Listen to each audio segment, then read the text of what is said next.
ప్రియులరా, మీరు John Wesley గురించి ఎంతమంది విన్నారు? జాన్ వెస్లీ అంటే ప్రస్తుతం ఉన్నటువంటి జాన్ వెస్లీ కాదు నేను మాట్లాడేది. జాన్ వెస్లీ అంటే 1700 సంవత్సరంలో ఉన్నటువంటి గొప్ప దైవజనుడు. ఆయన తన జీవితంలో చాలా గొప్ప పరిచర్య చేశాడు. ఆయన పరిచర్యకు కంప్లీట్గా తనను తాను అప్పచెప్పకన్నా ముందు తాను ఒక బిజినెస్ చేసేవాడు. బిజినెస్లో చాలా సంపాదించేవాడు. ఆ సంవత్సరంలోనే ఆ సంవత్సరాల్లోనే నెలకి అతడు దాదాపుగా ఒక 2 కోట్లను సంపాదించేవాడు. అంత గొప్ప వ్యాపారవేత్త. అయితే తన యొక్క సంపాదనలో అతడు 98% దేవుని యొక్క పరిచర్యకు మాత్రమే ఆయన కేటాయిస్తాడు. 98% దేవుని యొక్క పరిచర్య కోసం ఆయన కేటాయిస్తుంటాడు. ఆయన ఏమంటుంటాడంటే, దేవుడే ఈ యొక్క ధనాన్ని నాకు ఇచ్చాడు, నేను మరలా తిరిగి దేవుని యొక్క పరిచర్యకే ఈ యొక్క ధనాన్ని వాడతాను అని అతడు అంటూ ఉంటాడు. అయితే అతడు తన యొక్క జీవితంలో చెప్పినటువంటి ఒక 3 ప్రత్యేకమైన 3 సూత్రాలు ఏంటనంటే, తన జీవితంలో చెప్పినటువంటి 3 సూత్రాలు. ఒకటి, సంపాదించేంత సంపాదించండి. ఒకటి. రెండవది, పోగు చేసేంత పోగు చేయండి. మూడవది, ఇచ్చేంత దేవుని యొక్క పరిచర్యకు ఇవ్వండి. సంపాదించేంత సంపాదించండి, పోగు చేసేంత పోగు చేయండి, ఇచ్చేంత దేవుని యొక్క పరిచర్యకి ఇవ్వండి అని అంటుంటాడు. ఆయన ఒక మాట అంటూ ఉంటాడు. ఎప్పుడైతే తను చనిపోయేటప్పుడు చివరిగా ఒక మాట అన్నాడు, నేను చనిపోయే నాటికల్లా నా బ్యాంక్ అకౌంట్లో ఒక 10 రూపాయలున్నా కూడా, నా బ్యాంక్ అకౌంట్లో నా పేరున ఒక 10 రూపాయలున్నా నేను దేవుని దగ్గర నుంచి దొంగతనం చేసిన వాడిగా అయిపోతాను. కాబట్టి నాకంటూ నా తరపున నా పేరు మీద ఏమి కూడా ఉండకుండా ప్రతిదీ కూడా దేవుని యొక్క పరిచర్య కోసమే వాడబడాలి అని ఈ యొక్క జాన్ వెస్లీ గారు అంటూ ఉంటారు. ప్రియులరా, ఒకసారి మన జీవితాలని మనం పరిశీలన చేసుకున్నట్లయితే నిజంగా మనము ఇలాంటి ఆలోచన విధానాన్ని కలిగి ఉన్నామా? దేవుడు మనకిచ్చినటువంటి ధనాన్ని దేవుని యొక్క రాజ్య వ్యాప్తి కొరకు మనం వాడుతున్నామా? ఒకసారి మన జీవితాలని మనం ఇక్కడ పరిశీలన చేసుకోవాలి. ఎంతమంది దేవుడు మనకి ఇచ్చినటువంటి ధనాన్ని దేవుని యొక్క రాజ్య వ్యాప్తి కొరకు వాడుతున్నాం? ఎంతమంది మన రాజ్యాన్ని మనం కట్టుకోవడానికి ఎంతమంది మనం వాడుతున్నాం? ఈరోజు మనం చూడబోయేటువంటి వాక్య భాగంలో అపోస్తలుడైన పౌలు గారు పరలోక రాజ్యం కొరకు మీరు ఇన్వెస్ట్ చేయండి మీ లైఫ్స్ని. ఈ లోకంలో భూమి కొనాలి, బిల్డింగ్ కట్టాలి, అది కొనాలి, ఇది కొనాలి అని ఎక్కువ ఆసక్తి కలిగి ఉంటాం. కానీ వాటికంటే ప్రాముఖ్యంగా మీరు పరలోక రాజ్యం కొరకు మీరు ఇన్వెస్ట్ చేయండి అనేటువంటి విషయాన్ని ఆయన తెలియజేస్తున్నాడు ప్రియులారా. అయితే మరి చాలాసార్లు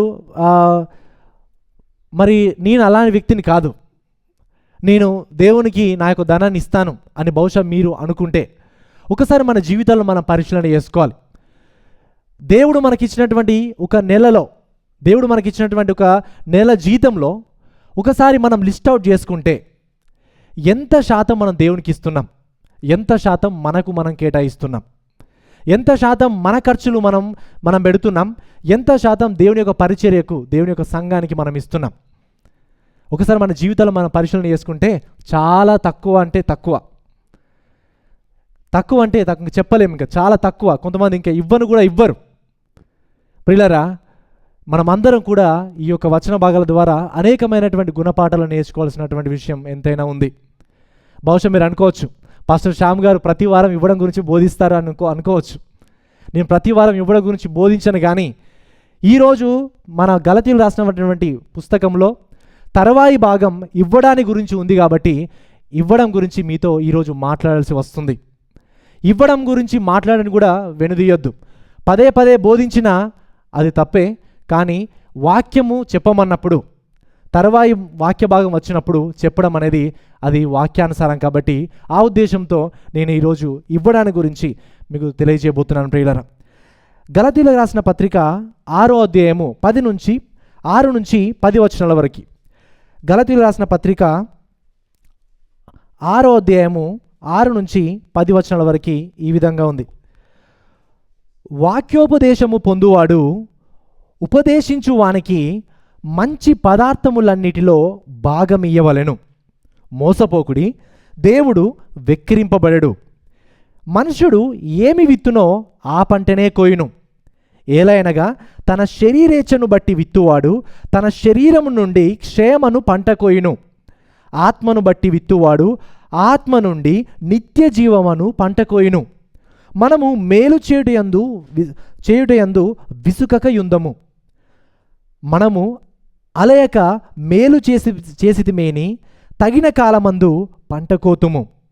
కాబట్టి మనకు సమయము దొరికిన కొలది అందరి ఎడలను, విశేషముగా విశ్వాస గృహమునకు చేరిన వారి ఎడలను మేలు చేయుదము. ప్రియులారా, ఒకసారి ఈ యొక్క పుస్తకాన్ని గురించి మనం ఆలోచించినట్లయితే, ఇంతవరకు మనం గలతీయులు రాసిన పత్రికను మనం ధ్యానిస్తున్నాం.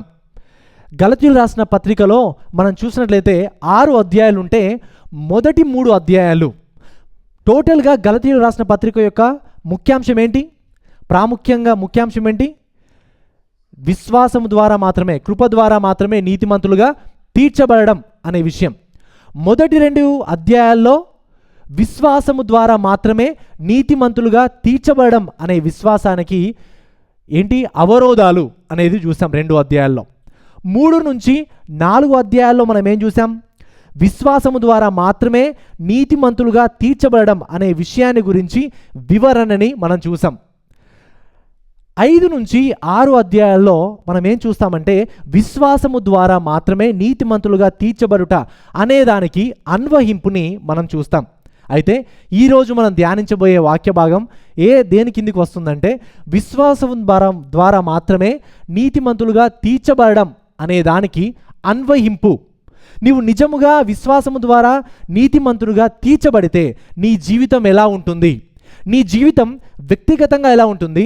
నీ జీవితం సంఘ జీవితంలో ఎలా ఉంటుంది? నీ జీవితం ఇతరుల పట్ల ఎలా ఉంటుంది అనే విషయాలను గురించి 5వ అధ్యాయము 6వ అధ్యాయంలో పౌలు గారు రాస్తూ ఉన్నారు. అయితే ఈరోజు మనం చూడబోయేటువంటి వచన భాగాలలో మనం చూసినట్లయితే నీతిమంతులుగా విశ్వాసము ద్వారా నీతిమంతులుగా తీర్చబడిన నీ బాధ్యత సంఘం పట్ల ఏంటి? నీ సంఘంలో ఉన్నటువంటి తోటి సోదరుల పట్ల నీ బాధ్యత ఏంటో ఈరోజు మనం వచన భాగాల్లో మనం చూడబోతున్నాం ప్రియులారా. అయితే ఈ యొక్క వచన భాగాల్లో మనం చూసినట్లయితే వ్యవసాయంలో వాడేటువంటి అనేకమైన పదాలను వాడి అపోస్తలుడైన పౌలు గారు ఒక ఆత్మీయమైన సత్యాన్ని ఆయన తెలియజేస్తున్నాడు. ఈ యొక్క వాక్య భాగాన్ని చాలామంది చాలా రకాలుగా అర్థ వివరణ చేశారు. ఈ వాక్యాన్ని చాలామంది ఈ వాక్యానికి అర్థం ఇది, ఈ వాక్యానికి అర్థం ఇది అని చాలామంది నానా రకాలుగా అర్థ వివరణ చేశారు. రిఫార్మ్డ్ సర్కిల్లోనే, ఇవాంజలికల్ సర్కిల్లోనే ఈ యొక్క వాక్య భాగాన్ని వేరువేరుగా అర్థ వివరణ చేసిన వాళ్ళు కూడా ఉన్నారు. కానీ ఎక్కువ మంది బైబిల్ను నమ్మకంగా బోధించేటువంటి ప్రసంగికులు ఎక్కువగా ఏ విధంగా అర్థ వివరణ చేశారో ఆ అర్థ వివరణనే ఈరోజు మీకు నేను తెలియజేయబోతున్నాను ప్రియులారా. ఈ వాక్య భాగంలో మనం చూసినట్లయితే అపోస్తలుడైన పౌలు గారు ఈ యొక్క వచన భాగాలలో వ్యవసాయాన్ని గురించి కొన్ని పదాలను ఉపయోగిస్తూ ఒక గొప్ప ఆత్మీయ సత్యాన్ని ఆయన మనకు నేర్పిస్తున్నాడు. ఈ యొక్క వచన భాగాలు మనం చూసినట్లయితే మెయిన్గా అంశం ఏంటంటే పరలోక రాజ్య సంబంధమైన వ్యవసాయం, పర సంబంధమైనటువంటి వ్యవసాయం గురించి ఈ వచన భాగాల్లో చూడబోతున్నాం. ఈ యొక్క వచనాలని మనం అర్థం చేసుకోవడానికి 3 ప్రత్యేకమైన విషయాలను మనం తెలుసుకోవాలి. మొదటి విషయం 6వ వచనంలో చూస్తాం. వాక్యోపదేశకులకు మంచి పదార్థములో భాగమియ్యాలి. 6వ వచనం. 7 నుంచి 8 వచనాల్లో నిత్య జీవం అనే పంట కోయడానికి విత్తాలి. 7 నుంచి 8 వచనాలు. 9 నుంచి 10 వచనాల్లో తగిన కాలమందు పంట కోయడానికి విసుగక అలయక మేలు చేయాలి.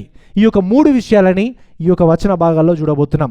మొదటిది, పరలోక సంబంధమైనటువంటి వ్యవసాయంలో చేయవలసినటువంటి మొట్టమొదటి పని ఏమిటంటే వాక్యోపదేశకులకు మంచి పదార్థములలో భాగమియ్యాలి. మొదటి 6వ వచనం చూడండి. వాక్యోపదేశము పొందువాడు ఉపదేశించువానికి మంచి పదార్థములలో భాగమియ్యవలెను. వాక్యోపదేశకుడు అనేటువంటి మాటకి గ్రీకు భాషలో వాడబడినటువంటి పదం ఏంటంటే కెటుకమెన్ అని అంటే అర్థం ఏంటంటే ఈ పదము ప్రసంగికునికి అదేవిధంగా ప్రసంగాన్ని వినే వ్యక్తులకు మధ్యలో ఉన్నటువంటి సంబంధాన్ని గురించి తెలియజేస్తుంది. అంటే ఇది ఒక స్థానిక సంఘ కాపరి, స్థానిక సంఘ సభ్యులకు వాడబడినటువంటి పదం ఇది. అంటే ఇక్కడ వాక్యోపదేశము పొందువాడు అంటే వాక్యాన్ని వినే సంఘ సభ్యులు, వాక్యోపదేశించేవానికి అంటే ప్రసంగికునికి అంటే పాస్టర్కి, పెద్దలకి మంచి పదార్థములలో భాగం ఇయ్యవలెను అని ఇక్కడ వాక్యము సెలవిస్తుంది ప్రియులారా. అంటే చూడండి, మంచి పదార్థములలో భాగం ఇవ్వాలనంటే ఇంతకీ మంచి పదార్థములు ఏంటి అంటే, ఈ యొక్క మంచి పదార్థములు అంటే దీని మీద కూడా చాలామంది వివిధ రకాలుగా చెప్పారు. చాలామంది దీది భౌతికపరమైనటువంటి సహాయము, ఆర్థికంగా సహకరించడం మంచి పదార్థములు అంటే ఆర్థికపరమైనటువంటి మంచి పదార్థములు అని కొందరు అన్నారు. రెండోది ఆత్మీయపరమైనటువంటి మంచి పదాలు అంటే ఆత్మీయంగా కూడా మనము మన పాస్టర్ని ప్రోత్సహించాలి, బలపరచాలి, వారికి తోడుగా ఉండాలి అనేది ఈ యొక్క ఆత్మీయ సంబంధమైనటువంటి విషయం. అయితే నేనైతే ఎక్కువ కన్విన్స్ అయిన విషయం ఏంటంటే ఇవి రెండును కూడా భౌతిక పరంగా సహకరించాలి, ఆత్మీయ పరంగా కూడా సహకరించాలి. అంటే మంచి పదార్థాలలో భౌతికపరమైనవి, ఆత్మ సంబంధమైనవి రెండును కూడా ఉంటాయి అని నేను ఇక్కడ నేను అర్థం చేసుకున్నాను ప్రియులారా. అయితే చూసినట్లయితే 7వ వచనంలో మీరు చూస్తే ప్రత్యేకించి విత్తడము కోయడము అనేటువంటి మాటను మనం చూస్తుంటాం. ఈ యొక్క విత్తడము కోయడము అనేటువంటి మాట వ్యవసాయమునకు సంబంధించినటువంటి మాట. ఈ యొక్క మాటని మనం చూసినట్లయితే ఇంతకుముందు మరి వాక్య భాగం చదివినట్టుగా 2 కొరింథీ 9వ అధ్యాయంలో మనం చూస్తే ఆ 6వ వచనంలో ఇదే పదమును మనం చూస్తుంటాం, విత్తడము కోయడము. ఈ సందర్భము ఏ సందర్భంలో వాడబడింది అంటే కానుకలు ఇచ్చే సందర్భంలో, డబ్బులు ఇచ్చే సంఘానికి కానుకలు ఇచ్చే సందర్భంలో విత్తడము కోయడము అనేటువంటి మాటను మాట్లాడడం మనం చూస్తుంటాం. ఈ సందర్భంలో మాత్రమే కాదు, ఈ పదజాలాన్ని చాలా రకాలుగా బైబిల్లో వాడడం జరిగింది. అందుకనే మనం చూసినట్లయితే నూర్చడి ఎద్దు మూతికి చిక్కము వేయరాదు అంటే నూర్చడి ఎద్దు మూతికి అంటే ఇది కూడా వ్యవసాయం చేసేటువంటి ఆ యొక్క పదాలు. ఇది ఏ సందర్భంలో వాడబడింది అంటే మీకు వాక్యోపదేశం, వాక్య పరిపాలన, సంఘాన్ని నడిపించే యొక్క కాపరికి మీరు చిక్కము వేయవద్దు, ఆయన మూతికి చిక్కము వేయవద్దు అంటే ఆయనకు సపోర్ట్ చేయాలి అని చెబుతున్నటువంటి వాక్య భాగం ఇది. అదేవిధంగా మనం చాలా వచన భాగాల్లో ఇంకా చూస్తుంటే మీపైన కాపరులుగా ఉన్నవారికి రెట్టింపు సన్మానమునకు పాత్రులుగా ఇంచుడి. మీపైన కాపరులుగా ఉన్నవారికి కాపవారు రెట్టింపు సన్మానం అంటే కాపరులు అనేది కూడా వ్యవసాయానికి సంబంధించినటువంటి మాట. అదేవిధంగా మనం చూసినట్లయితే పనివాడు జీతమునకు పాత్రుడు, ఈ వచన భాగం పనివాడు జీతం ఇది కూడా వ్యవసాయానికి సంబంధించినటువంటి విషయం. ఈ విధంగా చాలా వచన భాగాలలో ఇవ్వడం గురించి మాట్లాడినప్పుడల్లా దేవుని యొక్క వాక్యంలో వ్యవసాయం గురించినటువంటి పదాలను ఉపయోగించి మాట్లాడడం జరిగింది. అందుకనే ఈ యొక్క వచన భాగాలు ఎక్కువగా ఇవ్వడానికి గురించి మాట్లాడుతున్నవి అని అనేకమైన నమ్మకమైనటువంటి వాక్య బోధకులు చెప్పడం జరిగింది ప్రియులారా.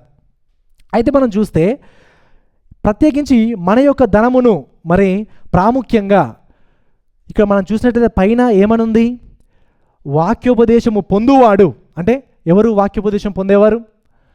మనము ఉపదేశించువానికి అంటే పాస్టర్లకు, పెద్దలకి మంచి పదార్థంలో భాగం ఇవ్వాలను అని ఉంది కదా. అయితే మరి మన యొక్క ధనమును ప్రాముఖ్యంగా ఎవరికి ఇవ్వాలి అంటే వాక్య పరిచర్య చేసేవారికి అంటే పాస్టర్కి ఈ యొక్క మంచి పదార్థాలలో భాగం ఇవ్వాలి. కానీ బాధకరమైనటువంటి విషయం ఏంటనంటే చాలామంది తమ యొక్క స్థానిక సంఘంలో ఉన్నటువంటి పాస్టర్కి సహకరించక, వారికి ఆర్థిక పరంగా వారికి సహకరించక చాలామంది ఏం చూస్తుంటారంటే కల్వరి టెంపుల్కో, జీసస్ కాల్స్ మినిస్ట్రీస్కో, ప్రవీణ్ బెల్లంపల్లికో, జాన్ వెస్లీకో ఈ విధంగా చాలామందికి పంపిస్తుంటారు. ఎవరో వాళ్ళు యూట్యూబ్లో వింటుంటారు, వాళ్ళకి కానుకలను పంపిస్తూ ఉంటారు.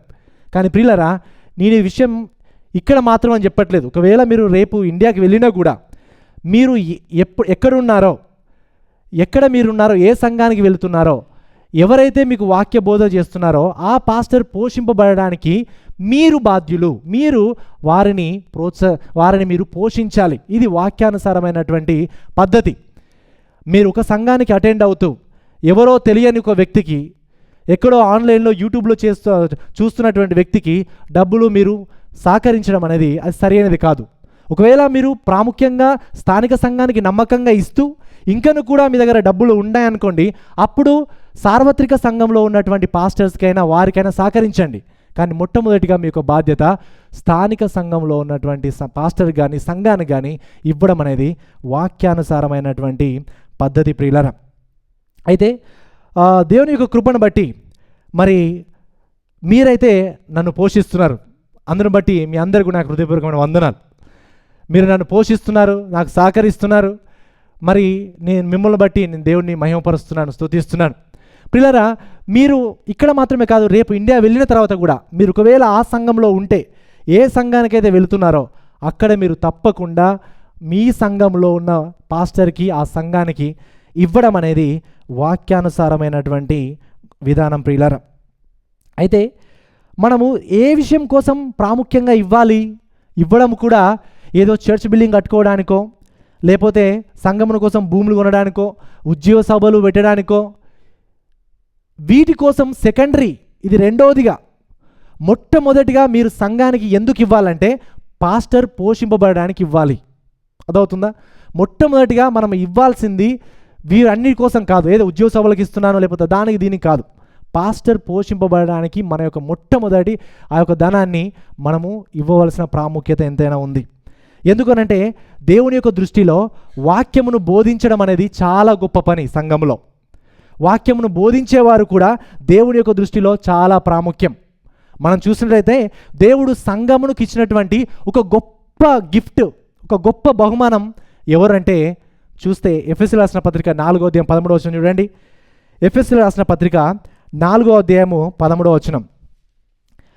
పరిశుద్ధులు సంపూర్ణులగునట్లు క్రీస్తు శరీరము క్షేమాభివృద్ధి చెందుటకును పరిచర్య ధర్మము జరిగించుటకును ఆయన కొందరిని అపోస్తలుగాను, కొందరిని ప్రవక్తలుగాను, కొందరిని సువార్తికులుగాను, కొందరిని కాపరులుగాను, ఉపదేశకులుగాను నియమించెను. ప్రియులారా, ఇది దేవుడిని మొట్టమొదటిసారిగా సంఘమునకు కావాల్సింది. దేవుడుకు సంఘమునకు ఇచ్చినటువంటి మొట్టమొదటి బహుమానం గిఫ్ట్ ఎవరంటే సంఘ కాపరులు, సంఘ నాయకులు. ప్రియులారా, దేవుడే తన ఏకైక కుమారుణ్ణి ఈ భూమి మీదకి ఏ విధంగా పంపించాడో తెలుసా? ఒక ప్రసంగికునిగా పంపించాడు. ప్రభు అయిన యేసుక్రీస్తు వారు ఈ భూమి మీదకి ఒక ప్రసంగికునిగా వచ్చాడు. అంటే ప్రసంగికుడిగా ఉండడం అనేది, ప్రసంగికులు ఒక గొప్ప బాధ్యత వాళ్ళది, చాలా హానరబుల్ పొజిషన్. వాళ్ళని గౌరవించడం కానీ వాళ్ళని పోషించడం కానీ చాలా ప్రాముఖ్యమైనటువంటి విషయం ప్రియులారా. అయితే నిజంగా మనం చూసినట్లయితే ఎందుకు మనం ఈ యొక్క వాక్యం బోధించే వారికి అంతగా చూసుకోవాలంటే, ప్రభు అయిన యేసుక్రీస్తు వారి యొక్క శిష్యులు కూడా ఈ యొక్క ప్రపంచంలో నలుమూలలా వెళ్ళి యేసుక్రీస్తు యొక్క సువార్తను ప్రకటించి ఇక నలుమూలలకి భూమిని తలకిందులుగా చేసేశారంట. సువార్తను బట్టి సువార్త బోధ అనేది చాలా ప్రాముఖ్యమైనది. దానికి వీలైనంత ఎక్కువగా ప్రోత్సాహం, సహాయం మనమందరం కూడా చేయాల్సినటువంటి బాధ్యత మనందరి మీద ఉంది అనే విషయాన్ని మనం ఒక్కసారి జ్ఞాపకం చేసుకోవాలి. ప్రియులారా, మీరు అనుకోవచ్చు బహుశా పాస్టర్ శ్యామ్కి డబ్బులు తక్కువ అవుతున్నాయి కావచ్చు, అందుకనే పాస్టర్ ఈ యొక్క వాక్యం తీసుకొని మనకి ఈరోజు బోధిస్తున్నాడు కావచ్చు అని మీరు అనుకోకండి. దేవుని యొక్క కృపను బట్టి మీరు నాకు మంచిగానే ఇస్తున్నారు, అందరిని బట్టి మేము అందుని బట్టి దేవుడిని స్తుతిస్తున్నాను. మీ అందరు కూడా వందనాలు. కానీ ఇక్కడ ప్రాముఖ్యమైన విషయం ఏంటంటే, ప్రాముఖ్యంగా మన స్థానిక సంఘానికి మనం ఇస్తున్నామా, ఇవ్వడం గురించి మనము ఇవ్వడం విషయంలో మనం ఏ విధంగా ఉన్నాం అనేది ఒకసారి మనము పరిశీలన చేసుకోవాలి. నిజంగా ఒకసారి నేను దుబాయ్లో కాన్ఫరెన్స్ జరుగుతుంది. అప్పుడు అది చాలా ప్రాముఖ్యమైన కాన్ఫరెన్స్, నేను తప్పకుండా వెళ్ళాలి. కానీ వెళ్ళడానికి అప్పుడు నాకు డబ్బులు లేవు. నేను ప్రార్థన చేస్తున్నా, పెట్రోల్ కూడా డబ్బులు లేవు. అరే ఎలా వెళ్ళాలి దేవా, మరి ఇక్కడ కాన్ఫరెన్స్, మంచి కాన్ఫరెన్స్ ఉంది, ఆ రోజు నేను వెళ్ళాలి అని ప్రార్థన చేస్తున్నప్పుడు మన సంఘంలోని ఒక బ్రదర్ వచ్చి, బ్రదర్ మీరు దుబాయ్ వెళ్తా అన్నారు కదా, ఈ డబ్బులు తీసుకోండి అని నాకు ఇచ్చాడు. అప్పుడు నేను వెంటనే ప్రభుని స్తుతించాను. దేవుడు వండర్ఫుల్గా, దేవుడు అద్భుత రీతిగా నన్ను పోషిస్తున్నాడు. నాకు కావాల్సినటువంటి అవసరాలని సంఘం ద్వారా, అంటే మిమ్మల్ని బట్టి దేవుడు నాకు సహకరిస్తున్నాడు. అందులో బట్టి నేను దేవుడిని స్తుతిస్తున్నాను. ప్రియులారా, మనము ఈ యొక్క వచన భాగాల్లో మనం ప్రత్యేకంగా చూసినట్లయితే 1 తిమోతి 5వ అధ్యాయము 17వ వచనం నుంచి 18వ వచనంలో మనం చూస్తే చూడండి, బావుగా పరిపాలన చేయు పెద్దలను విశేషముగా వాక్యమందును ఉపదేశమందును ప్రయాసపడు వారిని రెట్టింపు సన్మానమునకు పాత్రులుగా ఎంచవలెను. ఇది ఎందు గురించి మాట్లాడుతుంది? రెట్టింపు సన్మానమునకు పాత్రులుగా అంటే ఏ సందర్భం ఇది? దేని గురించి మాట్లాడుతున్నాడు అంటే 18వ వచనం చూడండి. ఇందుకు నూర్చెడి ఎద్దు మూతికి చిక్కము వేయవద్దు అనే లేఖనము చెప్పుచున్నది. అందుకే రెట్టింపు సన్మానం అంటే ఏంటి అంటే ఫైనాన్షియల్గా పాస్టర్కి సహకరించడం అనే విషయంలో. నూర్చెడి ఎద్దు మూతికి చిక్కము వేయవద్దు అంటే కళ్ళము తొక్కుతున్న ఎద్దు మూతికి చిక్కము వేయవద్దు అని ఇక్కడ వచన భాగం చెప్తుంది. అదేవిధంగా 1 కొరింథీ 9వ అధ్యాయము 14వ వచనం చూడండి. అలాగున సువార్త ప్రచురించువారు సువార్త వలన జీవింపవలెనని ప్రభువు నియమించి ఉన్నాడు. ప్రియులారా, సువార్త ప్రకటించేవారు సువార్త ద్వారానే చూడండి, మీరు ఏమనుంది అక్కడ? సువార్త వలన జీవింపవలెను అని ఎవరు నియమించారు? నేను నియమించానా?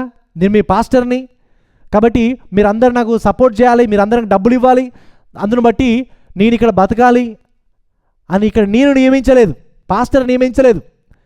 ఎవరు ఈ యొక్క వ్యవస్థ నియమించారు? దేవుడే నియమించి ఉన్నాడు ఈ యొక్క వ్యవస్థను. అర్థమవుతుందా? తర్వాత చూడండి, సేవకులకు మన యొక్క ధనమును వాళ్ళకి ఇచ్చి ప్రోత్సహించడం అనేది సంఘస్థులుగా మనమందరము చేయాల్సినటువంటి ఒక గొప్ప బాధ్యత. రెట్టింపు సన్మానమును అంటే ఫైనాన్షియల్గా మనం ఆయనకు సహకరించాలి, గౌరవించాలి, ఆయన బలపరచాలి, వారి యొక్క అవసరాలు తెలుసుకొని వారికి సహకరించాలి అనే విషయాన్ని మనం తెలుసుకోవాలి. ప్రియులారా, కొన్ని సంఘాలలో మనం చూశాను, కొన్ని సంఘాల్లో చూస్తే పాస్టర్కి కావాలనే తక్కువ జీతాన్ని ఇస్తారు. కావాలనే తక్కువ జీతాన్ని ఎందుకు ఇస్తారంటే ఈయన ఎక్కువ జీతం ఇస్తే ఈయన భూమి మీద ఆగడు ఈ మనిషి, కాబట్టి ఆయనకు తక్కువనే ఇవ్వాలి. ఆయన ఎప్పుడు మన కింద ఆధారపడాలి. ఆయనకు మన డబ్బులు అవసరం లేకపోతే ఆయన ఎందుకు మనను పట్టించుకుంటాడు?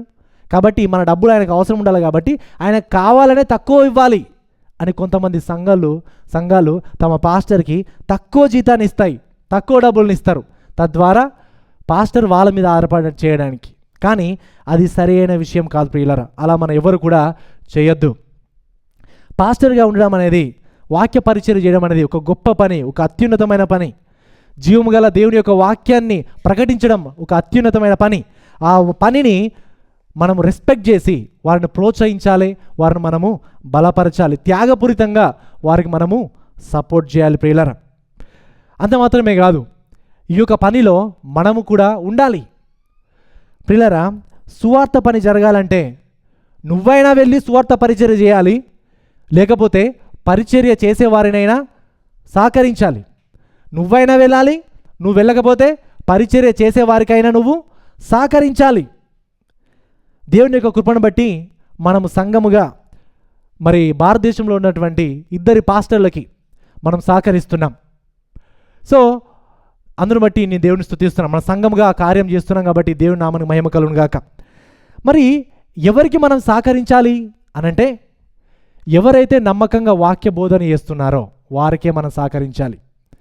ఎవరైతే వాక్యాన్ని ఉన్నట్టుగా బోధిస్తున్నారో, సంఘమును మంచిగా నడిపిస్తున్నారో వారికి మాత్రమే మనం సహకరించాలి. అందుకనే మన సంఘముగా భారతదేశంలో ఉన్న పాస్టర్కి సహకరించాలి అని మన సంఘముగా నిర్ణయం తీసుకున్నప్పుడు, మరి మన సంఘ పెద్ద రమేష్ అన్న, సంఘ పరిచారకుడు ప్రభు అన్న, మేమందరం కూడా కలిసి ఇంటర్వ్యూ చేశాం ఆ 2 పాస్టర్స్ని ఇంటర్వ్యూ చేశాం. వారు సువార్త అంటే ఏంటి, మరి సువార్త అర్థం చేసుకున్నారా, సువార్త నమ్మకంగా బోధిస్తున్నారా, సంఘం ఎలా ఉంది అనే విషయాలను తెలుసుకొని మా ముగ్గురికి ఆ విషయం అంగీకారం అయిన తర్వాతనే అది మీ దృష్టికి తీసుకొని వచ్చి వాళ్ళని మీ ముందు నిలబెట్టాం. ప్రియులారా, మనము ఎవరికి సహకరిస్తున్నాము అనేది కూడా చాలా ప్రాముఖ్యమైన విషయం. నాకెందుకులే, నేనైతే వాళ్ళకి ఇస్తున్నాను, దేవుడే చూసుకుంటాడు అని కాదు. నువ్వు ఎవరికి సహకరిస్తున్నావో అనే విషయంలో కూడా శ్రద్ధ కలిగి ఉండాలి. ఆ యొక్క ధనము దేవుని యొక్క మహిమ కొరకు వాడబడుతుందా అనే విషయాన్ని కూడా మనం పరిశీలన చేసుకొని ఎవరికి ఇస్తున్నామో అనేది కూడా చాలా ప్రాముఖ్యమైనటువంటి విషయం. అయితే ఈ యొక్క పరలోక రాజ్య సంబంధమైనటువంటి ఈ యొక్క వ్యవసాయంలో మొట్టమొదటిగా మనము చూసినటువంటి విషయం ఏంటి? ఈ యొక్క వాక్యోపదేశకులకు మంచి పదార్థములలో భాగం ఇయ్యాలి. ఇంతవరకు నేను భౌతిక పరంగా చెప్పాను, కానీ ఆత్మీయంగా కూడా పాస్టర్ ఆయన కూడా కష్టాలు ఉంటాయి. ఆయన కూడా ఆత్మీయంగా చాలా బలపడుతూ ఆయన బలహీనుడు అవుతాడు. కొన్ని సందర్భంలో నిరుత్సాహంతో బాధపడుతూ ఉంటాడు. కొన్ని సందర్భాల్లో మరి ఒక డిప్రెషన్తో కూడా వెళుతూ ఉంటాడు. ఆత్మీయంగా కూడా ప్రియులరా, మీరు మీ సంఘ పాస్టర్ కోసం మీరు ప్రార్థన చేయాలి. ఆయన మీరు బలపరచాలి. బ్రదర్, మీకోసం నేను ఏ విధంగా ప్రార్థన చేయాలి, మీరు ఓకేనా, మీ కుటుంబం, మీ ఫ్యామిలీ, మీ పర్సనల్ లైఫ్ అంతా ఓకేనా అని నన్ను అడగాలి. మీరు నా ఆత్మీయత కోసం మీరు ప్రార్థన చేయాలి. నేను దేవుని కోసం నమ్మకంగా పరిచయం చేయడానికి మీరు నా కోసం ప్రార్థన చేయాలి. నా ఆత్మీయమైనటువంటి విషయాలు, నా భౌతికపరమైనటువంటి విషయాలని మీరు చూసుకోవాలి. ప్రియులారా, మీరు శ్రద్ధ కలిగి ఉండాలి ఈ విషయాల పట్ల. ఇది నేను మాత్రమే కాదు, ఒకరోజు మీరు ఇండియాకి వెళ్ళిన తర్వాత మీరు ఇంకా వేరే దేశానికి వెళ్ళినా కూడా అక్కడ ఎవరైతే మీ పాస్టర్గా ఉన్నారో వారి పట్ల మీరు ఈ యొక్క శ్రద్ధని మీరు కలిగి ఉండాలి. ఇది మొదటి విషయం. రెండో విషయం, పరలోక సంబంధమైనటువంటి వ్యవసాయంలో చేయాల్సినటువంటి రెండవ పని ఏమిటంటే చూడండి, నిత్య జీవం అనే పంట కోయడానికి విత్తాలి. చూడండి 7-8 వచనాలు. మోసపోకుడి, దేవుడు వెక్కిరింపబడడు. మనుషుడు ఏమి విత్తునో ఆ పంటనే కోయును. ఏలైనగా తన శరీరేచ్ఛలను బట్టి విత్తువాడు తన శరీరము నుండి క్షేమను పంట కోయును. ఆత్మను బట్టి విత్తువాడు ఆత్మ నుండి నిత్య జీవమను పంట కోయును.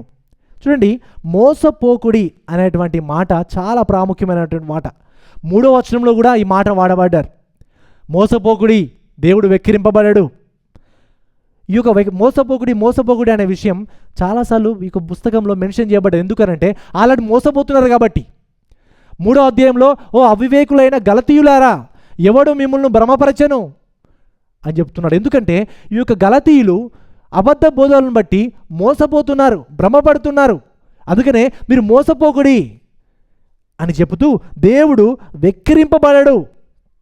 అంటే దేవుని మీరు మోసం చేయలేరు, దేవునికి మీరు అన్యాయం చేయలేరు, దేవుని యొక్క కనులు మీరు కప్పలేరు.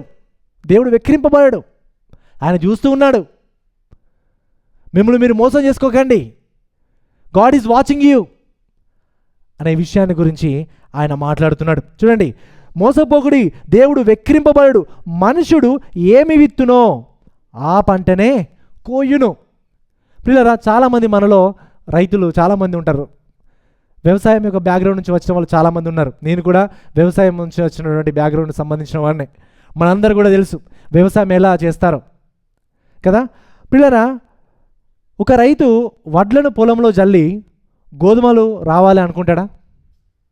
అనుకోడు. ఒక మామిడి విత్తనాన్ని పెట్టి ఒక చింత చెట్టు పెరగాలి అని అనుకుంటాడా దాన్ని బట్టి? లేదు. ఏది విత్తుతాడో ఆ పంటనే కోస్తారు కదా. ఏ విత్తనం అయితే నాటుతారో ఆ పంటనే కోస్తారు. అది అన్ని విషయాల్లో సత్యం. ఆత్మీయ పరంగా చూసినా, భౌతిక పరంగా చూసినా అది ఏమి విత్తుతామో అదే కోస్తాము అనేది చాలా సత్యం. పిల్లరా, మనం ఇతరులకి మోసం చేస్తే మనం మోసగించబడతాం. మనం దొంగతనం చేస్తే వేరే వాళ్ళు మన దగ్గర నుంచి దొంగతనం చేస్తారు. ఇది కామన్గా రెగ్యులర్గా జరుగుతూ ఉంటుంది. ఏది విత్తుతామో అవే కోస్తాం. మనకు కూడా అంటే యాక్షన్కి మళ్ళీ రియాక్షన్ ఖచ్చితంగా ఉంటుంది. క్రియకి దానికి ఒక క్రియ చేసామనుకోండి, దానికి ప్రతిక్రియగా మరలా మనకు జరుగుతూ రిఫ్లెక్షన్ వస్తూనే ఉంటుంది కదా. ఏది విత్తుతామో అదే మనము కోస్తాం. ఇది సహజంగా యూనివర్సల్ ప్రిన్సిపల్ ఇది. అయితే మనం గమనించినట్లయితే ఈ వచన భాగాలని మనం చాలా జాగ్రత్తగా చూస్తే అపోస్తలుడైన పౌలు గారు ఆత్మఫలముల గురించి పైన వచనాల్లో మాట్లాడుతున్నారు. 5వ అధ్యాయంలో చూసాం కదా ఆత్మఫలం గురించి, శరీర కార్యముల గురించి. మనం ఆత్మఫలం గురించి, శరీర కార్యముల గురించి చూసాం.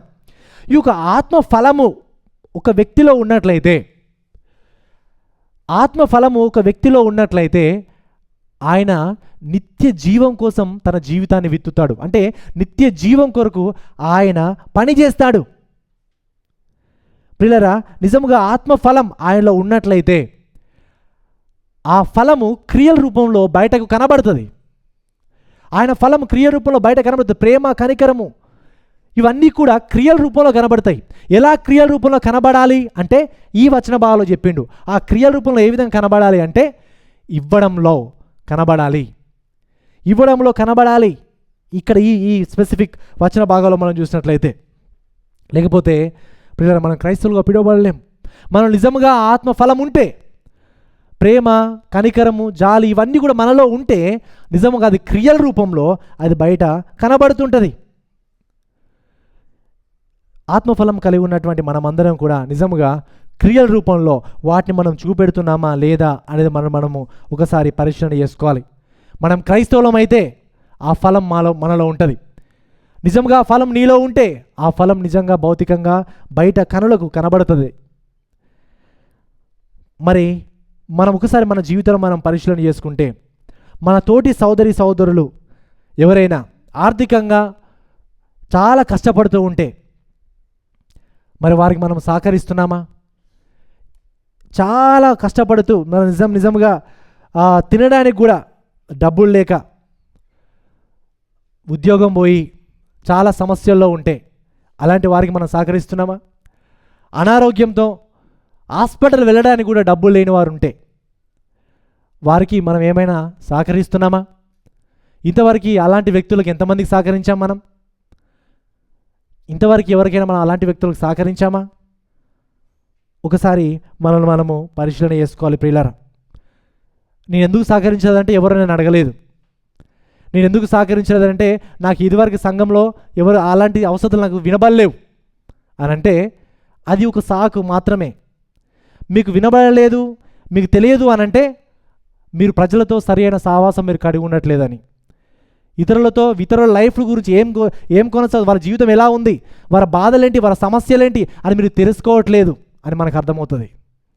పిల్లరా, సంఘంలో ఉన్నటువంటి తోటి సోదరులు వారితో మాట్లాడినప్పుడు కదా వాళ్ళ అవసరాలు మీకు తెలిసేవి. వారితో మీరు మాట్లాడినప్పుడు, వారి కొరకు మీరు ప్రార్థన చేయనప్పుడు వారి యొక్క అవసరాలు ఏంటో మీకు ఎలా అర్థమవుతాయి? పిల్లరా, మనము సంఘంలో ఉన్నటువంటి మనమందరం కూడా మన తోటి సోదరులు కష్టాల్లో ఉన్నప్పుడు, బాధల్లో ఉన్నప్పుడు వారికి మనం అండగా మనం నిలబడాలి. మనము యాకోబు పత్రిక చూస్తే 2వ అధ్యాయం 14 నుంచి 17 వచనాల్లో చూస్తే ఈ విధంగా ఉంది. 2వ అధ్యాయం 14 వచనం, నా సహోదరులారా, క్రియలు లేనప్పుడు ఎవడైనను తనకు విశ్వాసము కలదని చెప్పిన ఎడల ఏమి ప్రయోజనము?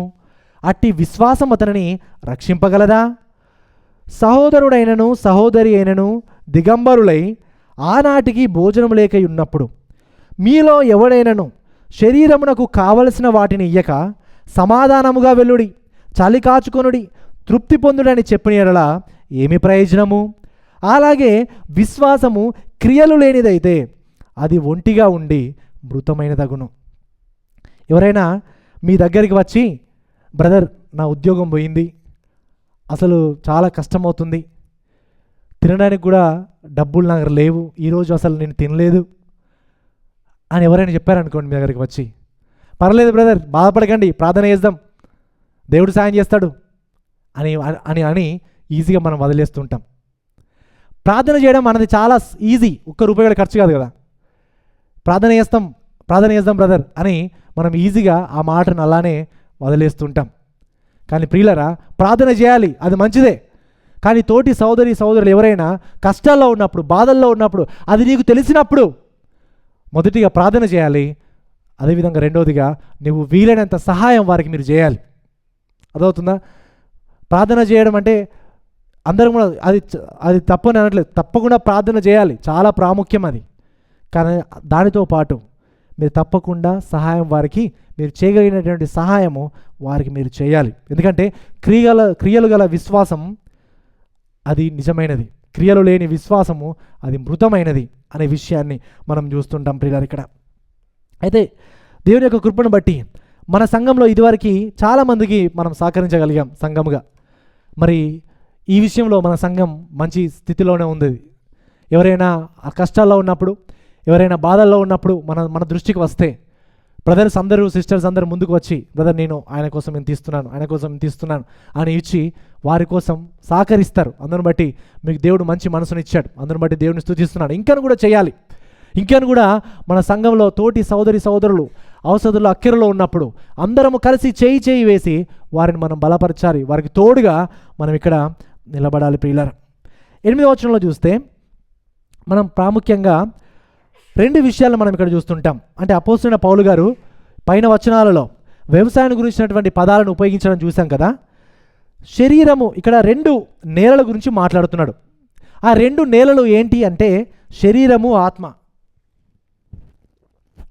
8వ వచనంలో చూస్తే ఏలయనగా తన శరీరేచ్ఛలను బట్టి విత్తువాడు తన శరీరమును బట్టి క్షేమను పంట కోయును, ఆత్మను బట్టి విత్తువాడు ఆత్మ నుండి నిత్య జీవమను పంట కోయును. 2 నేలలు ఉన్నాయి ఇక్కడ. ఆ ఏ నేలలో విత్తుతున్నామన్నది చాలా ఇంపార్టెంట్. ఒకటి శరీరం అనే నేల, రెండోది ఆత్మ అనే నేల. శరీరం అనే నేల అంటే మనం చూసినట్లయితే 5వ అధ్యాయంలోనే మనకు క్లియర్గా ఉంది. శరీర కార్యములు స్పష్టమై ఉన్నవి. అంటే శరీర కార్యంలో ఉన్నటువంటి ఆ యొక్క లక్షణాలను దృష్టిలో పెట్టుకొని, మనసులో పెట్టుకొని ఒకవేళ విత్తితే ఏమవుద్ది? క్షేమైన పంట కోస్తామంట. క్షేమైన అంటే నశించిపోయేటువంటిది, తొందరలోనే నశించిపోయేది, పనికి రానిటువంటి పంటను మనం కోస్తాం ఆ శరీరేచ్ఛలను బట్టి విత్తితే. శరీరేచ్ఛలను బట్టి విత్తడం అంటే ఉద్దేశం ఏంటంటే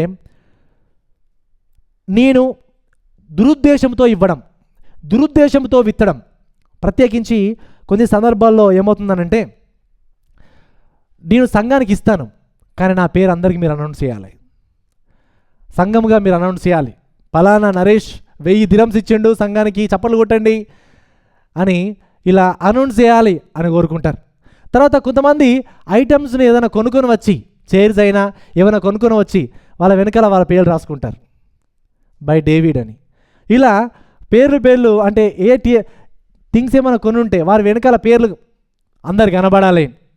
ఎందుకంటే ఇది వేరే దురుద్దేశంతో ఇవ్వడం, వారి గురించి ఇతరులు మెచ్చుకోవాలని, పేరు సంపాదించుకోవడానికి ఇవ్వడం. అది సరి అనేది కాదు. వాక్యం ఏం సెలవిస్తుంది? మనం ఏ విధంగా ఇవ్వాలంట? కుడి చేతితో ఇస్తే ఎడమ చేతికి తెలియకుండా రహస్యముగా మనం దేవుని యొక్క పని కోసం మనం ఇవ్వాలి.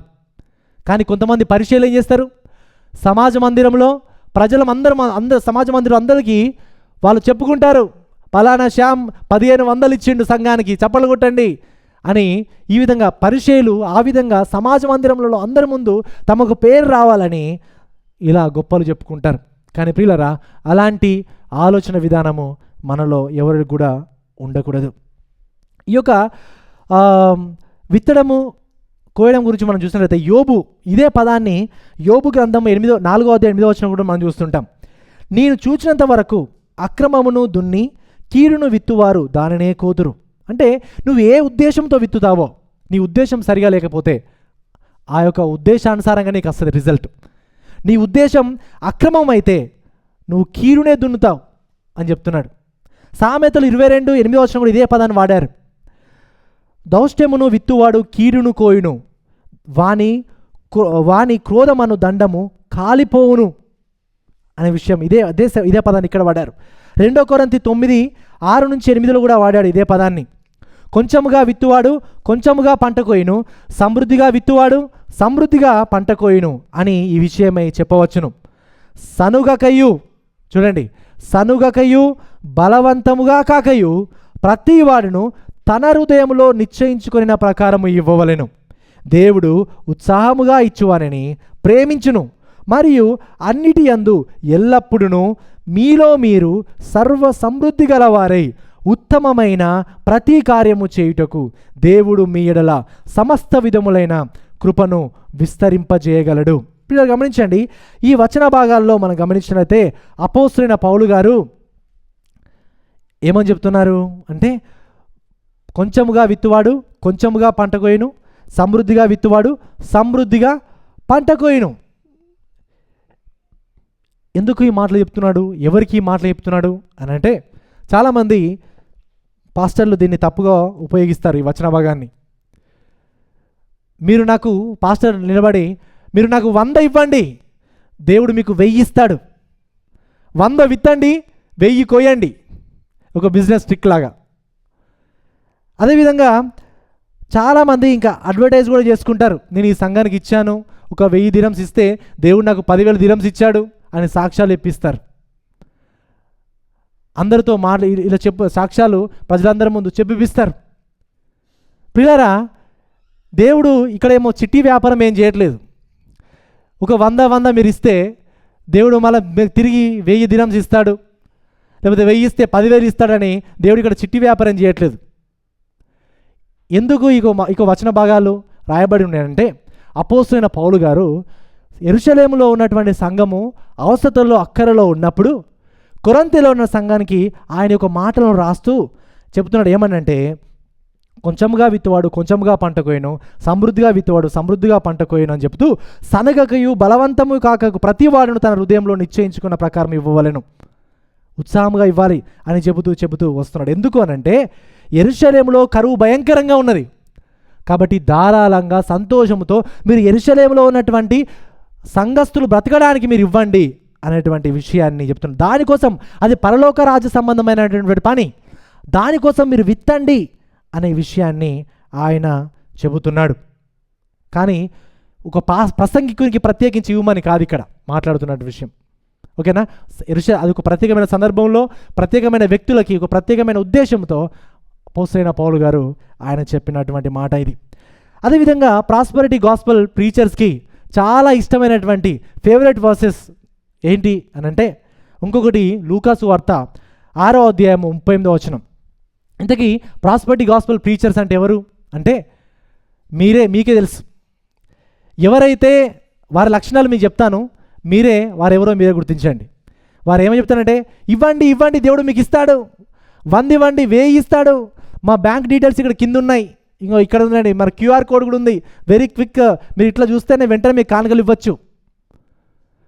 ఇచ్చిన వాళ్ళతో సాక్ష్యాలు ఇప్పించేవాళ్ళు, ఇస్తేనే దేవుడు మీరు దీవిస్తాడు అని చెప్పేవాళ్ళు. మీకు ఎందుకు కష్టాలు బాధలు వస్తున్నాయంటే మీరు దేవునికి ఇవ్వట్లేదు అని చెప్పేవాళ్ళు. వీళ్ళందరూ కూడా వాక్య వ్యతిరేకమైనటువంటి బోధకులు. వీరందరూ కూడా ప్రాస్పరిటీ గాస్పెల్ ప్రీచర్స్. వీరందరి విషయంలో మనం చాలా జాగ్రత్తగా ఉండాలి. ప్రియులారా, వారికి ఫేవరెట్ వర్సెస్ ఏంటో చెప్తున్నాను. లూకాసు వార్త 6:38లో, క్షమించుడి అప్పుడు మీరు క్షమించబడుదురు, ఈయుడి అప్పుడు మీకు ఇయ్యబడును.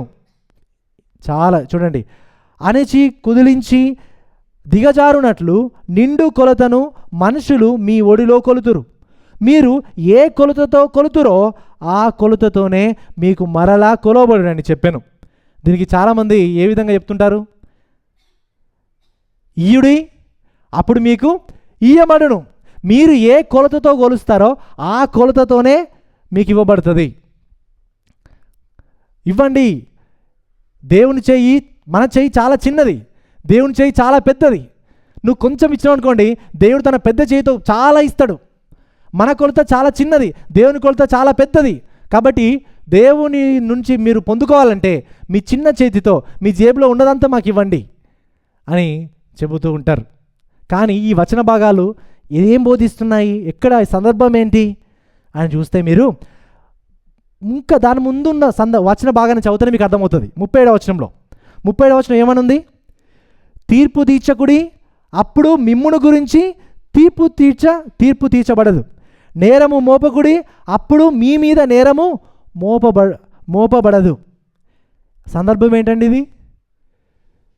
మీరు తీర్పు తీర్చకండి.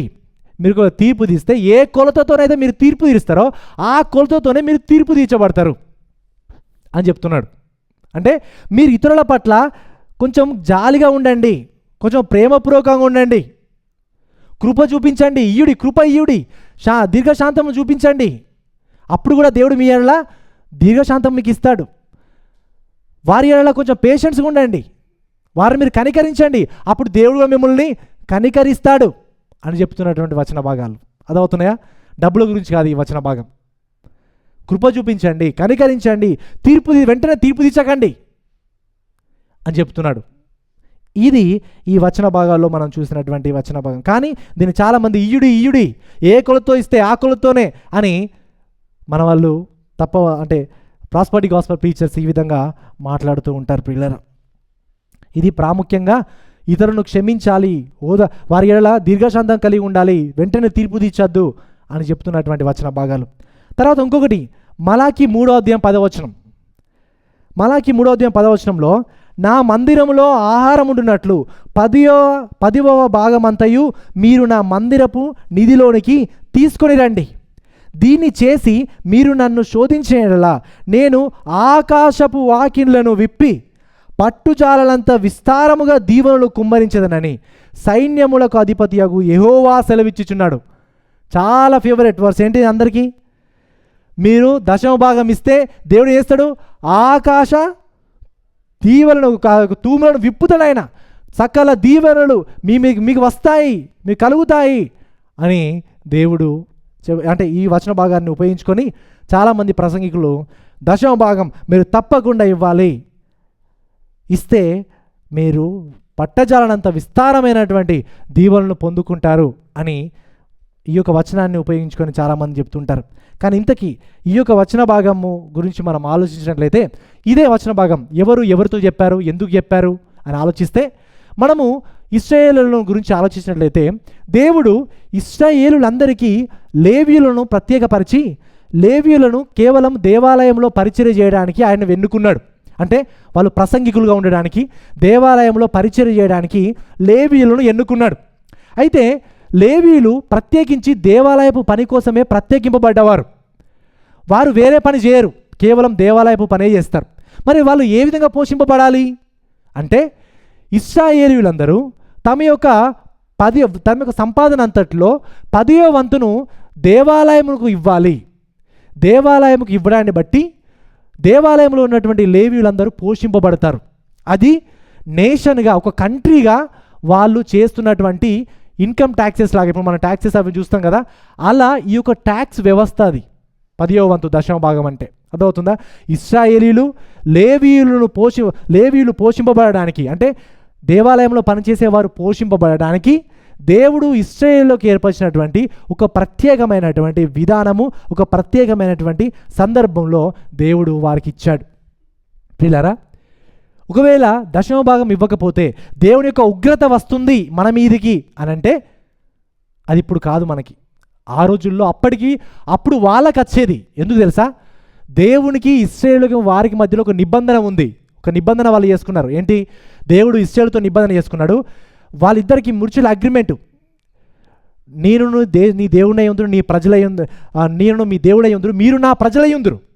కాబట్టి నీవు నా కట్టడలు అనుసరించి నువ్వు బ్రతకాలి అని ఇశ్రాయేలీయులకు బోధించాడు. కాబట్టి ఇశ్రాయేలీయులు దేవుని యొక్క నిబంధనను బట్టి ఆయన కట్టడలను అనుసరిస్తూ దేవునికి నమ్మకంగా బ్రతకాలి. ఒకవేళ బ్రతకకపోతే వారికి దేవుని యొక్క తీర్పు వస్తుంది, దేవుని యొక్క శాపం వస్తుంది. అది ఇశ్రాయేలుల మీదకి. ఒకవేళ 10వ వంతు వారు దేవాలయమునకు ఇవ్వకపోతే అప్పుడు దేవుని యొక్క శాపం వారి మీదకి వస్తుంది. అది ఇశ్రాయేలీయులకు ఆ సమయంలో. అదవుతుందా? ఒక ప్రత్యేకమైన ఉద్దేశంతో ప్రత్యేకమైన సమయంలో దేవుడు ఆ విధంగా ఏర్పరిచాడు. కానీ ఇప్పుడు మనం 10వ భాగం ఇవ్వకపోతే మనకి దేవుని యొక్క శాపం వస్తుందా? రాదు. ఎందుకు రాదు తెలుసా? ధర్మశాస్త్రాన్ని పరిపూర్ణంగా ప్రభు అయిన యేసుక్రీస్తు వారు మన కొరకు ఆయన నెరవేర్చాడు. ధర్మశాస్త్రాన్ని నెరవేర్చడాన్ని బట్టి సకల ఆశీర్వాదాలు దేవుడు మనకు అనుగ్రహించాడు క్రీస్తును బట్టి. ధర్మశాస్త్రం పాటించకపోవడం వల్ల వచ్చినటువంటి శాపాలన్నిటినీ కూడా ఎవరు భరించారు? ప్రభు అయిన యేసుక్రీస్తు వారు భరించారు. ఇప్పుడు 10వ భాగం ఇవ్వకపోతే వచ్చినటువంటి శాపాన్ని ఆల్రెడీ ఎవరు భరించారు? ప్రభు అయిన యేసుక్రీస్తు వారు భరించారు. కాబట్టి ఎగ్జాక్ట్గా అది ఇవ్వకపోతే మీకు దేవుని యొక్క శాపం వస్తుంది అని చెప్పడం సరి అనేది కాదు. ప్రియులారా, పాస్టర్ గారు మంచిగా 10వ భాగం ఇవ్వకున్నా పర్లేదని చెప్పాడు. కాబట్టి సంఘానికి మనము ఏం ఇవ్వనవసరం లేదు అని మీరు అనుకోకండి. 10వ భాగం కాదు, నేను అడిగితే మీరు ఉన్నదంతా సంఘానికి ఇవ్వండి అని చెప్తాను నేను. సో అంటే నేను మాత్రమే కాదు, బైబిల్ ఏం చెప్తుంది? బైబిల్లో ఏం చెప్తుంది? మనం ఉన్నదంతా కూడా దేవుని మహిమ కోసం, దేవుని యొక్క రాజ్య వ్యాప్తి కొరకు మనము ఇవ్వాలి. అర్థమవుతుందా? కానీ ప్రియులరా, చాలాసార్లు మనం ఏం చేస్తుంటే దీన్ని గ్రాంటెడ్గా తీసుకొని 10వ భాగం ఇవ్వకపోతే నా మీదకి శాపం రాదు కదా, దీన్ని గ్రాంటెడ్గా తీసుకొని సంఘంలో ఈవెన్ 10వ వంతు 10వ భాగం కూడా సంఘంలో ఎవరు కూడా ఇవ్వట్లేదు.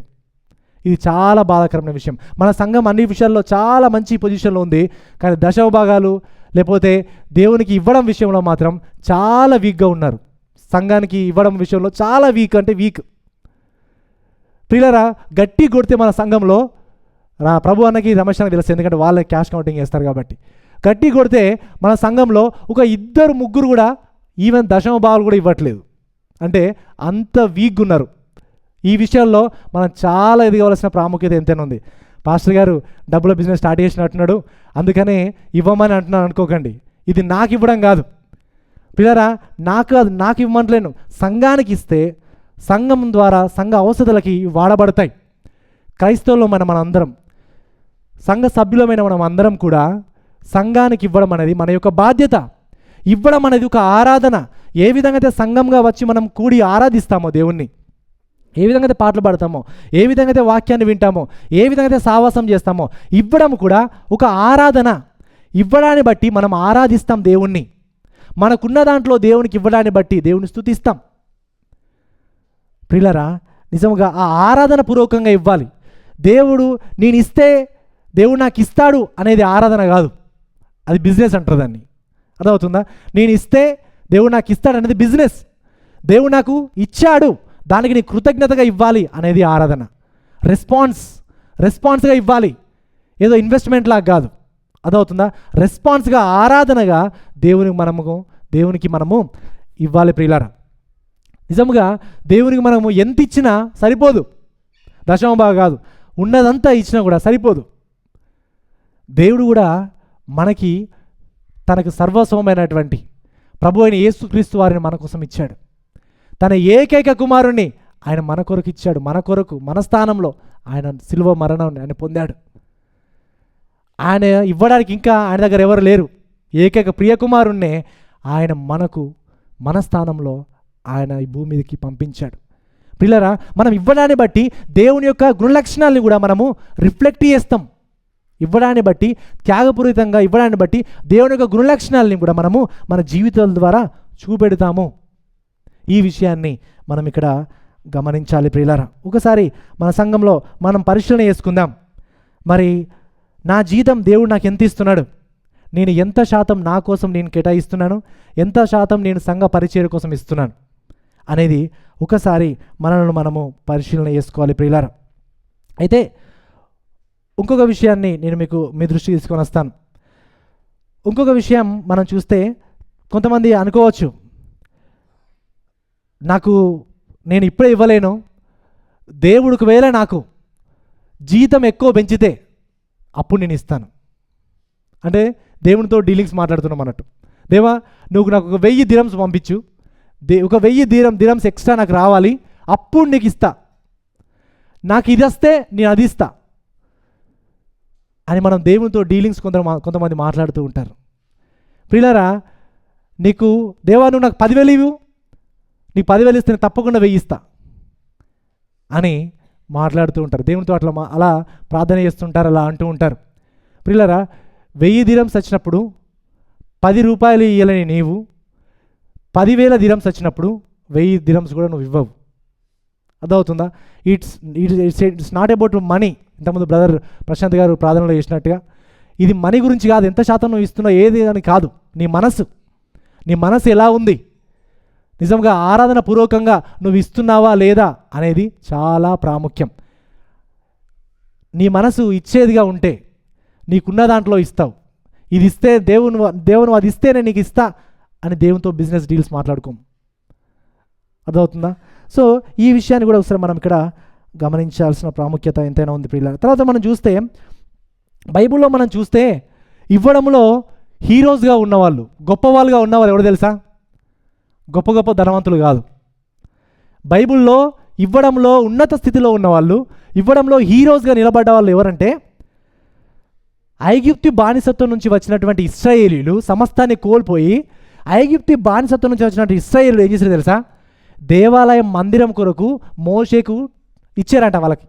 అప్పుడు ఆయన ఏం చెప్పిండు, ఇక చాలు చాలా అయినాయి, వద్దు అన్న కూడా ఇంకా ఇచ్చిరట. అలాగ లేవు, ఇంకా వాళ్ళు హీరోస్, లేని దాంట్లో వాళ్ళు ఇచ్చారు. తర్వాత మాసిదోనియాలో ఉన్నటువంటి సంఘము వాళ్ళు ఏమనున్నదంటే, వాళ్ళు నిరుపేదలైనను వాళ్ళు నిరుపేదలై ఉండగా వారు ఏం చేశారంటే యెరూషలేము సంఘంలో ఉన్నవారు బాధపడుతున్నప్పుడు వారికి డబ్బులు పంపించారు. వాళ్ళు నిరుపేదలుగా ఉన్నప్పుడు, తినడానికి వాళ్ళకి లేనప్పుడు వాళ్ళు వేరే సంఘానికి సహకరించారు. విధవరాలైనటువంటి స్త్రీ మనకు తెలుసు, తను తినడానికే ఆహారం లేదు, ఆ పూటకి ఆమె సరిపోయినంత ఆహారం ఉంటే, అన్ని కాసులుంటే ఆ కాసులను కూడా కానుక పెట్టెలో వేసేసింది. ఇవ్వడంలో హీరోస్గా బైబిల్లో ఉన్నవారు ధనవంతులు కాదు, అంటే నిరుపేదలే హీరోస్గా నిలబడ్డారు. అదవుతుందా? వారి నుంచి వాళ్ళు ఉన్న దాంట్లో వారికి ఇస్తే, దేవుడు మనకు మంచి జీతాన్ని ఇస్తూ మంచి పోషిస్తున్నాడు, ఇంకా మనం ఎంత ఇవ్వాలి? ఒకసారి మన జీవితంలో మనం పరిశీలన చేసుకోవాలి. చివరిగా ఈ యొక్క పరలోక రాజ్య వ్యవసాయంలో చేయాల్సిన మూడవ పని ఏంటంటే తగిన కాలమందు పంట కోయడానికి విసుగక అలయక మేలు చేయాలి. చూడండి 9-10 వచనాలు. మనము మేలు చేయుటయందు విసుగక యుందుము, మనము అలయక మేలు చేసితుమేని తగిన కాలమందు పంట కోతుము. కాబట్టి మనకు సమయము దొరికినా కొలది అందరి ఎడలను, విశేషముగా విశ్వాస గృహమునకు చేరిన వారి ఎడలను మేలు చేదుము. చూడండి, మేలు చేయుట అనగా ఇది ఆత్మీయంగా భౌతిక పరంగా రెండు విషయాలు మనం చూడాలి. భౌతిక పరంగా మేలు చేయాలి, ఆత్మీయ పరంగా మనం ఎక్కువగా ఇక్కడ మనము మేలు చేయాలి. ఎలా మేలు చేయాలంటే విసుగక అలయక మేలు చేయాలి. విసుగక అలయక అంటే విత్తనాలు విత్తే ఒక రైతు విత్తనం విత్తి రేపే వెంటనే వెళ్ళి అరే ఇంకా విత్తనం రాలేదు, అసలు ఊరికే పాతేశాను నేను విత్తనాన్ని అని విసిగిపోతాడా? ఓపికతో తగిన కాలం వరకు వెయిట్ చేస్తూ ఉంటాడు. వ్యవసాయదారుడు వరి వేసేటప్పుడు ఒక దుక్కి దున్ని దాంట్లో వడ్లను విత్తి అవి విత్తనాలు వచ్చేంత వరకు చాలా ఓపికతో, పెరిగేంత వరకు ఓపికతో ఉంటాడు. ప్రతిరోజు పొలానికి వెళ్ళి నీళ్లు పెడతాడు, పక్షులు ఏవి కూడా తినకుండా కాపాడుతుంటాడు, సంరక్షిస్తుంటాడు. అలా చేయడాన్ని బట్టి తగిన సమయంలో అది ఎదుగుతుంది వరి కదా. అప్పుడు దాన్ని నాటడాన్ని బట్టి పంట చేతికి వస్తుంది. ఆ పంట కూడా చేతికి వచ్చేంత వరకు ఇంకెన్ని పనులు చేయాలి? వరి కలవాలి, ఊరి వేయాలి, దుక్కి మంది అంటారు అది వేయాలి, చాలా వ్యవసాయం చేయాలి. దానికోసం ప్రతిరోజు వెళ్ళాలి, కోతుల నుంచి పక్షుల నుంచి వాటి నుంచి మనం రక్షించాలి. ఇవంతా అలయక విసుగక వ్యవసాయం చేస్తే దాని ఫలితం మనం పొందుకుంటాం కదా. మన ఆత్మీయ జీవితంలో కూడా అలయక విసుగక మనం విత్తితే, అలయక విసుగక మనము ఉంటే పిల్లల తగిన సమయంలో తగిన పంట, మంచి పంటని మనం కోస్తాము అనే విషయాన్ని మనం ఇక్కడ చూస్తుంటాం. పిల్లరా, మనం అందరం కూడా పరలోక రాజ్య వ్యవసాయం చేయడంలో అలయక విసుగక మనం వ్యవసాయం చేయాలి. ప్రతిసారి నేనే చేయాలా? ఇంకా ఎన్ని రోజులు నేనే చేయాలి? అంతా నేనే చేయాలా? ఇదే చివరిసారి, ఇంకోసారి నేను మాత్రం చేయను అని ఇలా చాలామంది అంటూ ఉంటారు. ఇది గివప్ అవుతున్నారు. ఇలా కాదు, ఎప్పుడు కూడా మనము గివప్ కాదు, అలసిపోవద్దు, విసిగిపోవద్దు. దేవుని యొక్క పని చేయడంలో, దేవుని యొక్క పరిచయం చేయడంలో అలయక విసుగక దేవుని యొక్క రాజ్యవ్యాప్తి కొరకు మనం విత్తాలి, మనం పని చేయాలి, కష్టపడాలి. మన యొక్క శక్తి సామర్థ్యతలు, మన వనరులను, మన చదువును, మన ఉద్యోగాన్ని, ప్రతిదీ కూడా దేవుని యొక్క రాజ్యవ్యాప్తి కొరకు మనం విత్తాలి, వాడాలి. ప్రియులారా, చూడండి, మరి ఏ విత్తనాలు విత్తాలి, ఎక్కడ వ్యవసాయం చేయాలి అని మనం ఆలోచిస్తే చూడండి 10వ వచనం. కాబట్టి మనకు సమయం దొరికినా కొలది అందరి ఎడలను, విశేషముగా విశ్వాస గృహమునకు చేరిన వారి ఎడలను మేలు చేదుము. కాబట్టి మనకు సమయం దొరికిన కొలది అనేది ఇంగ్లీష్లో ఏమనుందంటే వైల్ వీ హ్యావ్ ఆపర్చునిటీ. సమయం దొరికినా కొలది అంటే మనలో ఏంటంటే నాకు ఎప్పుడు సమయం దొరకలేదు అందుకని నేను చేయలేదు అని అంటుంటాం కదా. కానీ అది కాదు, సమయం దొరికించుకోవాలి. అదవుతుందా? వైల్ వీ హ్యావ్ ఆపర్చునిటీ, ఇంకను వెలుగుగా ఉన్నప్పుడే, ఇంకను చీకటి రాకన్నా ముందే, ఇంకా ఆయుష్ ఉన్నప్పుడే, ఇంకా మనం బ్రతికున్నప్పుడే మనం ఏం చేయాలి అంటే విశేషముగా విశ్వాస గృహమునకు చెందిన వారి విషయంలో మనము మేలు చేయాలి అనే విషయాన్ని మనం ఇక్కడ చూస్తుంటాం. ప్రియులారా, చూడండి, ప్రత్యేకించి ఇక్కడ మనం చూస్తే సమయం ఉన్నప్పుడే, దేవుడు మనకి ఇంకా ఉద్యోగాన్ని ఇచ్చినప్పుడే, శక్తి సామర్థ్యతలు ఇచ్చినప్పుడే ప్రతి ఒక్క ఆపర్చునిటీని ఉపయోగించుకొని, ఏ ఆపర్చునిటీ మిస్ కాకుండా ప్రతి ఒక్క ఆపర్చునిటీ ఉపయోగించుకొని దేవుడి యొక్క మహిమ కోసం మనం విత్తాలి, పని చేయాలి. సంఘంలో మన తోటి సహోదరుల గురించి మనం తప్పకుండా ఇక్కడ ఆలోచించాలి ప్రియులారా. ఇక్కడ మనం గమనించినట్లయితే ప్రత్యేకించి చూడండి, కాబట్టి మనకు సమయం దొరికిన కొలది అందరి ఎడలను, అంటే లోకంలో ఉన్న వారి ఎడలను, లేకపోతే ఇంకా సార్వత్రిక సంఘం ఎడలను, అందరి ఎడలను మనము మేలు చేయాలి, వీలైనంత మేలు చేయాలి అందరికీ. కానీ విశేషముగా అంటే ఎస్పెషల్లీ విశేషంగా ఎవరికి వేయాలి? విశ్వాస గృహం అంటే ఎవరు? సంఘం. ఇంకా ఆ సంఘం ఎవరు? ఇంకా స్థానిక సంఘం. విశ్వాస గృహమునకు చేరడం అంటే మెంబర్షిప్. విశ్వాస గృహమునకు చేరిన వారి ఎడల మేలు చేయాలి అనే విషయాన్ని మనం ఇక్కడ చూస్తుంటాం ప్రియులారా. అయితే ఈ విషయంలో మరి సమయాన్ని తీసుకొని మరి మనము ఇంటెన్షనల్గా సహాయం చేస్తున్నామా, లేదా నాకు పాస్టర్ గారు చెప్పలేదు, నాకు అవసరాలు నా దృష్టికి రాలేదు, లేకపోతే ఇలాంటి విషయాలు చెప్పి తప్పించుకో, నాకు జీతం తక్కువ ఉంది, నాకు ఎక్కువ వస్తే చేస్తాను అనేది కాదు. సమయాన్ని తీసుకొని ఆపర్చునిటీస్ని ఉపయోగించుకొని మరి చేయాలి.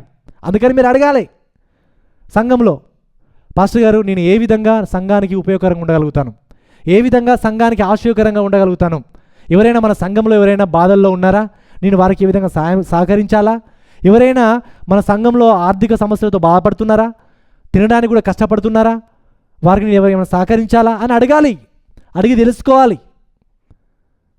నాకు తెలియలేదు, నా దృష్టికి రాలేదు అనడం కాదు. మీరు ఏమైనా అడిగారా? ఇంటెన్షనాలిటీ ఉందా? విశేషముగా మన సంఘంలో ఉన్నట్టు వారి కోసం పరిచయం చేయాలి, వారు సహకరించాలి అని మీలో ఎవరైనా ఎప్పుడైనా ఒక్కరైనా సరే నన్నైనా పెద్దలను కానీ ఎవరైనా అడిగారా? నేను ఏ విధంగా సహాయపడాలి ఇతరులకి అని? నేనే సంఘం ద్వారా సహకరింపబడాలి, అందరూ నాకే సహకరించాలని కోరుకుంటాం, కానీ మనం సంఘానికి సహకారంగా, తోటి సోదరులకు సహకారంగా ఉండాలని కోరుకోరు చాలామంది. ప్రియులారా, ఇంటెన్షనల్గా తోటి సోదరులు కూడా మనం సహకారంగా ఉండడానికి మనం ముందుండాలి ప్రియులారా. అయితే మనం చూసినట్లయితే ప్రత్యేకించి విశేషముగా విశ్వాస గృహమునకు చేరిన వారి పట్ల మనం ఇంకా శ్రద్ధ కలిగి ఉండాలంట. అంటే మన స్థానిక సంఘంలో ఉన్న వారు ఎవరైతే ఉన్నారో వారి కోసం మనం ఎక్కువగా ఇంకా శ్రద్ధ కలిగి ఉండాలి ప్రియులారా. మనం గమనించినట్లయితే పరలోక రాజ్యం కోసం భూమి మీద మనం పనిచేయడానికి దేవుడు మనకి ఇచ్చినటువంటి గొప్ప ప్లాట్ఫామ్ ఏంటి తెలుసా? స్థానిక సంఘం. స్థానిక సంఘంలో నువ్వు ఇన్వెస్ట్ చేస్తే పరలోక రాజ్యం కొరకు నువ్వు ఇన్వెస్ట్ చేస్తావు. స్థానిక సంఘంలో ఉన్నటువంటి నీ తోటి సోదరులను మంచిగా ప్రేమించి కనికరించి క్షమిస్తే నువ్వు పరలోక రాజ్యం కూడా అలాంటి గొప్ప ఆధిక్యతలని నువ్వు పొందుకుంటావు. మనం విత్తనం ఎందుకనంటే నిత్య జీవం అనే పంట కోయడానికి విత్తాలి.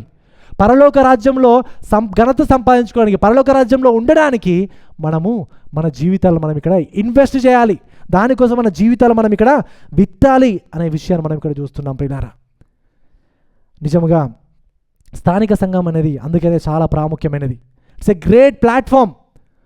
ఇది ఒక పరలోక రాజ్యానికి ఒక గుర్తు. ఇక్కడ ఏ విధంగా అయితే సోదరులమైన మనం ఇక్కడ దేవుని మనం స్తుతిస్తున్నామో, ఒకరోజు పరలోక రాజ్యంలో కూడా అందరం కలిసి దేవుని మనం స్తుతించబోతున్నాం, ఆరాధించబోతున్నాం, మహిమపరచబోతున్నాం.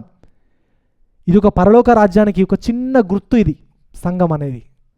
కాబట్టి ఇక్కడ దేవుని యొక్క రాజ్యవ్యాప్తి కొరకు పనిచేయడానికి గొప్ప అవకాశం మనకి ఇక్కడ ఉంది ప్రియులారా. నిజంగా మన సంఘంలో ఉన్న వారి పట్ల, విశేషముగా విశ్వాస గృహమునకు చేరిన వారి పట్ల ఎక్కువ శ్రద్ధ కలిగి ఉండాలి. అంటే మొట్టమొదటిసారిగా మన స్థానిక సంఘంలో ఉన్నటువంటి వారు ఎవరైతే అవసరాలు ఉన్నారో వారిని ఆదుకోవాలి. దేవునికి చిత్తమైతే మనం ఈ సంవత్సరంలో మరి భారతదేశంలో ఉన్న వారి పాస్టర్స్కి మనం సపోర్ట్ చేసాం. దేవుని చిత్తమైతే ఇంకా రానున్న సంవత్సరాల్లో కూడా స్థానిక సంఘంలో అవసరాలు ఉన్న వారి కొరకే సహకరించడానికి కూడా మన డబ్బులని మనం జమ చేయాలి. ప్రత్యేకమైన కానుకలు దానికోసం కూడా మనము ఏర్పరచాలి. విశేషంగా విశ్వాస గృహంలో ఉన్న వారికి మనం ఎక్కువగా సహకరించాలి ప్రియులారా.